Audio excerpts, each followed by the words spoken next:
गेल्या काही दिवसांपासून आरोप प्रत्यारोपांनी वादग्रस्त ठरलेल्या कोल्हापुरातील जय भारत शिक्षण संस्था संचलित श्रीधर सावंत विद्या मंदिरची मान्यता रद्द व्हावी अशी मागणी होतीये। त्यासाठी आज कोल्हापूर जिल्हा नागरी कृती समितीच्या वतीनं शिक्षण उपसंचालक कार्यालयावर मोर्चा काढण्यात आला। मोर्चातील कार्यकर्त्यांनी शिक्षणाधिकाऱ्यांसमोर आक्रमक पवित्रा घेतल्यानं बैठकीत काही काळ तणाव निर्माण झाला होता। मात्र मंगळवारनंतर संस्थेची मान्यता रद्द करण्याची प्रक्रिया शिक्षण उपसंचालक कार्यालयाकडून सुरू होईल असं आश्वासन अधिकाऱ्यांनी दिल्यानं तणाव निवळला। कोल्हापुरातील रुईकर कॉलनीत पी.ए. जाधव परिवाराच्या वतीनं जय भारत शिक्षण संस्थेच्या माध्यमातून श्रीधर सावंत विद्या मंदिर ही शाळा चालवली जाते। या शाळेत 1ली ते 10वी पर्यंतचे वर्ग असून विद्यार्थ्यांची संख्याही चांगली आहे। पण धोकादायक इमारतीमध्ये वर्ग भरत असून संस्था चालकांचा मनमानी कारभार सुरू आहे। शिक्षक शिक्षकेतर कर्मचाऱ्यांना वेठीस धरून त्यांची विविध प्रकारे छळवणूक केली जाते। शिवाय अन्य आरोपांमुळे ही संस्था चांगलीच वादग्रस्त बनली आहे। त्यामुळे या शाळेविरोधात कोल्हापूर जिल्हा नागरी कृती समितीच्या वतीनं आंदोलन सुरू केलंय। गेल्याच आठवड्यात संस्था चालकांनी आपली बाजू प्रसार माध्यमांसमोर मांडताना संस्थेमध्ये सर्व काही अलबेल असल्याचा खुलासा केला होता। मात्र संस्था चालक खोटी भूमिका मांडत असल्याचा आरोप करत कृती समितीनं शिक्षण उपसंचालक कार्यालयावर भव्य मोर्चा काढला। बिंदू चौकातून या मोर्चाला प्रारंभ झाला। त्यावेळी संस्था चालकांना राक्षसाच्या रूपात दाखवण्यात आलं होतं।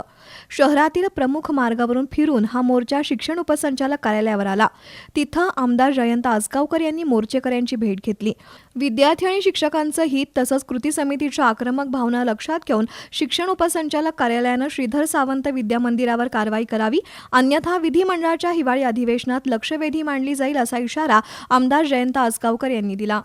2 दिवसात कारवाई झालीच पाहिजे। यामध्ये कोणाचीही गय गेली नसली पाहिजे आणि जी काही कारवाई होईल त्या कारवाईची अंमलबजावणी सुद्धा तात्काळ झाली पाहिजे।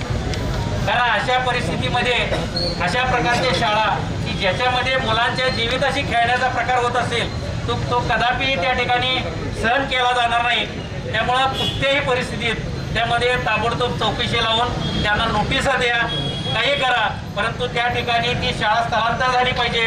होत नसेल तर त्या शाळेवरती प्रशासक नेमायची।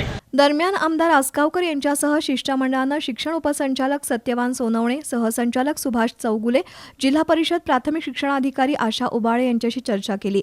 जिल्हा परिषदेच्या शिक्षणाधिकाऱ्यांनी त्या संस्था चालकांना कारणे दाखवा नोटीस बजावली आहे। त्याची मुदत मंगळवारी संपणार आहे। त्यानंतरच या संस्थेची मान्यता रद्द करण्यासंबंधीची प्रक्रिया शिक्षण उपसंचालक कार्यालयाकडून सुरू होईल अशी माहिती सोनवणे यांनी दिली।